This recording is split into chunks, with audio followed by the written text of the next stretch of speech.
Hi everyone, and welcome to another episode of Around the Kitchen with Steve. Today we are going to make pulled chicken tacos in a crock pot. It's a great and easy recipe that you can set and forget, as so many of us are still working from home or working from home and trying to be teachers to our kids.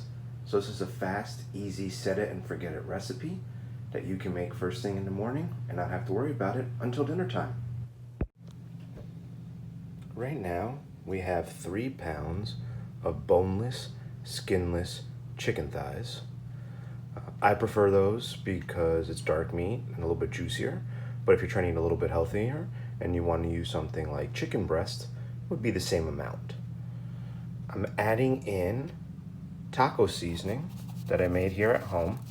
And that taco seasoning is very easy to make, and I will add the recipe for the taco seasoning to the link on YouTube. I'm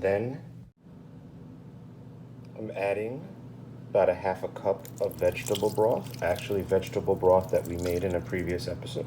So see, you can use stuff for other dishes. I am now mixing up the seasoning, the chicken, and the vegetable stock. I want to make sure everything is nice and covered. Make sure everything, all the pieces of chicken have liquid and seasoning on them.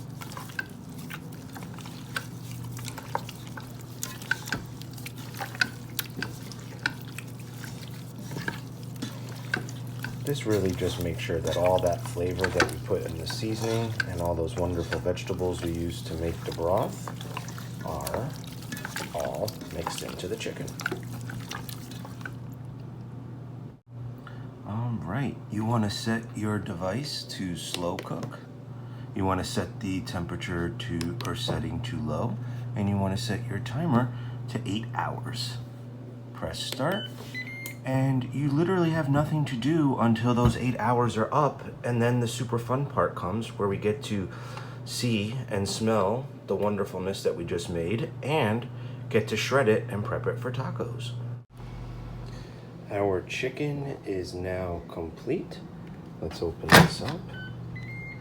Oh, see that beautiful steam coming out of there. Some great looking chicken. I wish I had smell-o-vision. It smells fantastic.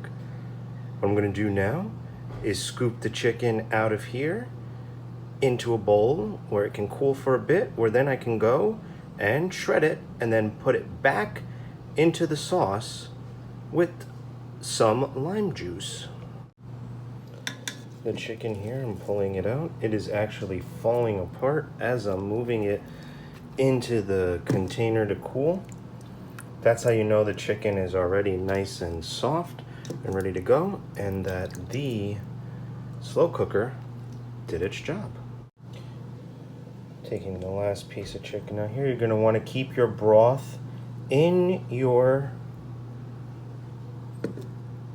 cooker on the warm setting, because once we pull all this chicken apart, we're going to put it back in the sauce, like I said, add the lime juice and allow it to cook a little bit more, because we want to soak in that lime flavor and that wonderful broth and spice mixture that's still sitting there in our slow cooker.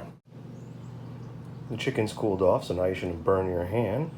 You can use a fork if you let it get real cool, your bare hands. What I like is this little bear claw thing that I have here that allows me to break up the chicken and not get my hands dirty. As you can see, the chicken's breaking up. It's actually designed to use with your other hand, but I wanted to show you a close-up picture on how this works. But any household device that you want to use, or just some good old-fashioned hands, will work to rip this chicken apart. Once this chicken is completely shredded, we're going to put it back in the sauce, and then we're going to add the juice of 3 lemons. I'm adding the last half of the 3rd lime. Like I said, we're doing the juice of 3 limes.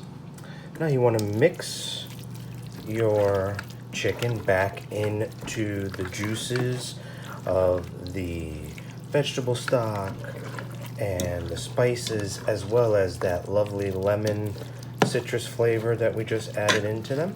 Not a fan of lemon, you don't have to add that. What's great about these tacos, it's realistically whatever you want. We did what I would consider a traditional Tex-Mex spice blend, but if you're more of a barbecue fan, you can do a barbecue spice blend. If you're a fan of Greek or Italian food and want to do a Greek or Italian seasoning, you can do that as well. This crock pot's job is just to make sure that that chicken gets nice and soft and that the juices and the seasoning get into that chicken. So now it's all nice and mixed up. We're going to put the lid back on. We're going to keep it on the warm setting for 25 minutes. Once that is up, we will have our final product, and I'll be able to show you guys what we have completed today and make a taco. My device has a keep warm option. We're going to do that, and once my timer hits anywhere between 25 and 30 minutes, our meal is done. Our 30 minutes is up. Oh, that looks wonderful. It's got a nice color. It's really absorbed a lot of the seasoning and the vegetable broth. Now this is just wonderfully pulled chicken, and it should have absorbed that lime juice as well. So I'm gonna make myself a little taco here the way I like to. It's gonna be super hot, but I can't wait to have it. The great thing about this recipe is you don't like tacos, doesn't have to be tacos. You can make a sandwich. Trying to eat a little healthier, put this over a salad. And like I said, I'm more of a barbecue fan, make it with barbecue seasoning. A little salsa here. More of a Italian or Greek style, do that.